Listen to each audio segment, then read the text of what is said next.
Hello and welcome to another video. It's been a while, honestly, so I decided to just come by, say hi, and do another video, another reaction video to Filthy Frank.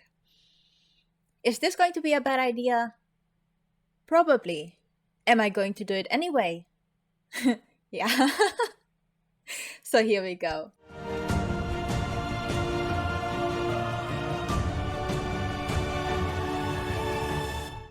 This time, instead of reacting to his Filthy Frank videos, I'm going to actually be reacting to Joji himself. In the past, I've received a lot of criticism, which is valid, for how I reacted to his videos as Filthy Frank. I did think at the time that it was a good idea to talk about his parody in a critical lens. However, it does seem that that might not have been a smart move, and you know what?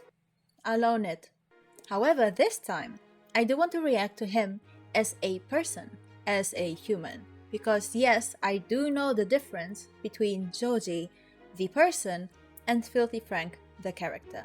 What I was trying to do back then was talk about how Filthy Frank and his character and his personality affected real people. It is not everyone's experience, and I understand that, but at the same time, please understand that I did meet people who were like Filthy Frank. And they were not parodies, and that is what I was trying to allude to. It didn't come across that way, and you know what? That is something that I have to live with. And I will leave the videos up just because they did gain a lot of traction, so hopefully we can have a better discussion this time. So let's begin.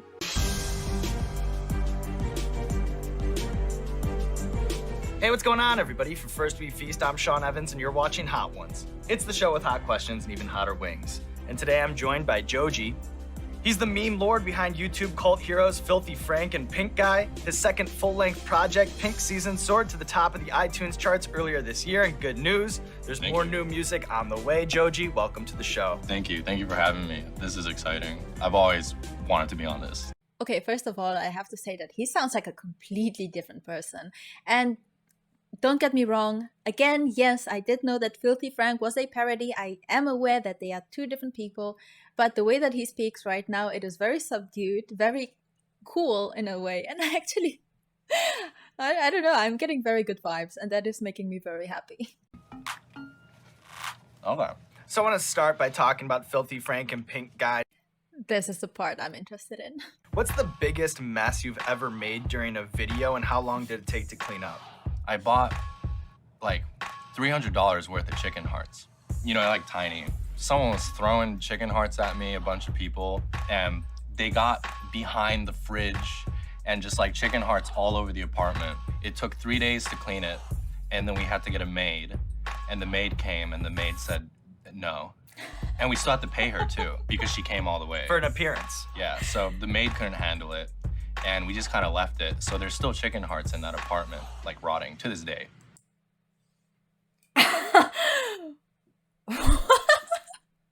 Well, yeah, he would have to pay for the maid, which I guess he means more like a cleaning service or a cleaning person. But of course you would have to pay. And you would have had to disclose, I imagine, the state of the apartment before you made the contract. That's what I imagine. Granted, I don't know exactly where he's talking about, like where the apartment is. I'm imagining Japan. I don't know why, to be honest, but that is the assumption that I'm making right now. So if it was in Japan, it does strike me as a little bit strange that he would ask a company and not tell them beforehand what they would find and what they expected that company to do. But on the other hand, if this was a freelancer, I don't know. This might be like a personal thing, but I am very much against wasting food. It's for a video, but still, it doesn't really sit well for me. What's the closest you've ever been to getting your ass beat in the field? Back in the day, I was very, very rude. We were kind of bullying a guy in an elevator. We cut the footage, but that set another guy in the elevator off. You know, it escalated to an intense level. Like someone called the cops and stuff. Have you ever been arrested doing these videos? Funny enough, I've been arrested for everything but that. So Japanese food has really taken America by storm. We're in the throes of ramen mania. Sushi is everywhere. But as someone who's actually lived in Japan, what do you think are the foods that people are missing out on? What do you see as the next big mainstream crossover? Tonkatsu is pretty underrated here still. That's like fried pork cutlet. It goes well with rice. It goes well with cabbage. I see it here, obviously. But I think people specializing in that will be a new thing soon. Oh, he's not wrong. Tonkatsu is so good. Oh, I'm hungry. What's up with the women-only train cars? I am seriously interested in his take about this. Let's see what he says. Oh, well, that's because there's so much sexual harassment in Japan. It's crazy. No one talks about it. I've been sexually harassed. Like an old dude will grope me because everyone's so packed in. Sometimes when a lady's pushed up against me, I have no choice but to smell her hair. Really? This is comedy. This is comedy. This is for comedic value. I am aware that he's not saying it to be creepy. I am aware that he's not saying it to be creepy. That doesn't mean I have to like it. So, do we agree? Yeah? Okay, cool, fine. Perfect. In hip hop, it's so regionally driven. You know, Houston sounds like Houston. New York has a sound that's all its own. How would you describe the hip hop movement that's coming out of these countries in Asia right now? It's definitely influenced by American hip hop. The way they're doing it, I would say it's a tribute. Because even if you don't understand the language, you can still vibe to it, you know what I mean? I don't understand what the fuck Keith is saying on his song. You know what I mean? And I'm like, yeah, kill it. You know, do it. Yeah, do your thing, Keith, you know? And he's like, oh, thank you. I am very impressed by how different he sounds as himself, Joji, and Filthy Frank. And honestly, I think that is on me. I think that is because at the time, I didn't really understand who Joji was before I started to talk about Filthy Frank. And yes, I'm going to say it, I should have done more research into Joji before reacting to Filthy Frank. However, I do think that talking about Filthy Frank, talking about the stereotypes that he represents, is important, and criticism of parody is legit. So when we had Ethan Klein on the show, he called you the best YouTuber of all time, mostly because you've succeeded in spite of being shunned by the platform. Yeah. Do you take pride in being an outcast? Do you think that it's helped fuel you, or do you feel like you've been treated unfairly? Well, for one thing, yes, I have been treated unfairly. That's no doubt about that. I'm not bitter about it though. I understand that, you know, it is a platform. You know, they need to keep their shit clean. I like to do what I like. You know, make the stuff that I think is good, or that I think is funny, or that I think sounds great. You know, if you like it, you can tag.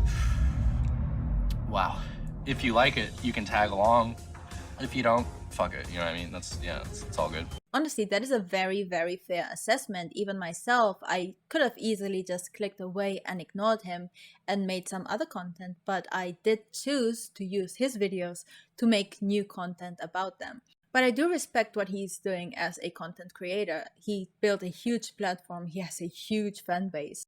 And at risk of sounding repetitive, he did make content that was a parody of people who actually exist. It is unlikely that he would have been able to come up with a character as Filthy Frank, that person who is unhinged, who is rude, who makes comments that are not politically correct, if those people didn't exist in the first place.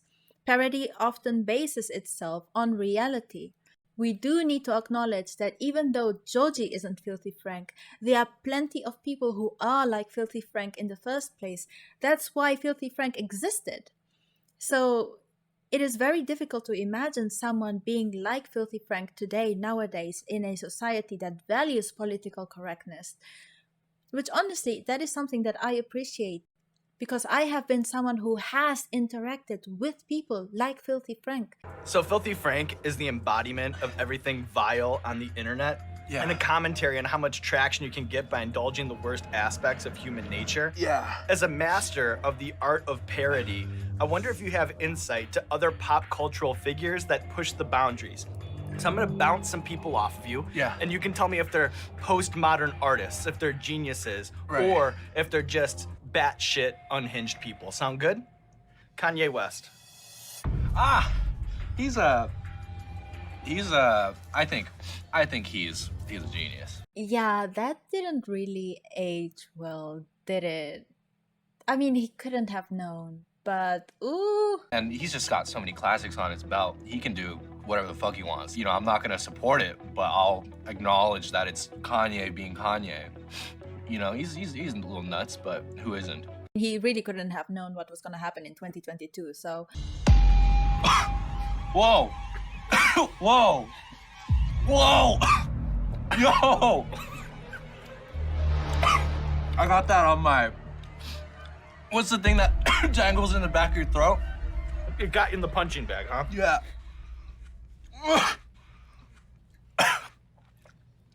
I'm so hungry though. So as we've covered today, there are many sides of Joji, whether it's music, comedy, or being a self-loathing psychopath and a blue button-up. Do you ever feel like you live in the shadow of these characters that you've created? Like me with the wings, is there ever a fear that fans won't embrace you outside of those personas? That was a fear for a very long time. You know, people on the internet are mean. I was doing music hand in hand with the comedy stuff. The Pink Eye music started the same time as Filthy Frank. But I just didn't know if people would embrace the serious stuff. I wish I had the confidence, the self-confidence to switch earlier, because now it's working out pretty well. Well, I'll tell you this, if it's a new chapter, you look reborn when I look in front of you today, Joji. Thank you. Getting on top of the wings, clearing the board, leaving all the bones out in front so people know you cleaned them. I love that move. Now there's nothing left to do. Where? Oh, there's a trash can. Oh, I'm sorry. This is so rude. Well, I'm very, very glad that I watched that. That gave me a lot of insight on who Joji is as a person, independently from Filthy Frank. But it also gave me a lot of insight into Filthy Frank as a character that was created from Joji's imagination or from his way of seeing the world. And honestly, now I'm sort of seeing the genius of it. Maybe I would have known if I had done this video before reacting to the other two. But on the other hand, I think that doing it this way kind of wraps it up in a nice little ribbon, because this will be possibly the last time that I react to either Filthy Frank or Joji or anything of this caliber, just because it has been a very wild ride. It has taught me a lot, and I have come out of it by really, really respecting Joji as an artist and as someone who was able to see issues within society and create a reflection of it that many people grew to like and to love just because it was funny. And it also helped me open up a discussion on why that thing that people think is funny is actually kind of not. Which is why the whole thing ties up very nicely in a creation that is both interesting, admittedly funny, and honestly still terrifying, because at the end of the day, Filthy Frank as himself doesn't exist, but people like Filthy Frank do, which is why Joji was able to create him. Thank you very much for watching. I really appreciate your time. So if you like this video, please like, please subscribe. I am a very small channel, so really anything helps, and I hope that I will be able to see you soon and see if I will eventually make more videos, which honestly, let's see how it goes. So please take care. Bye.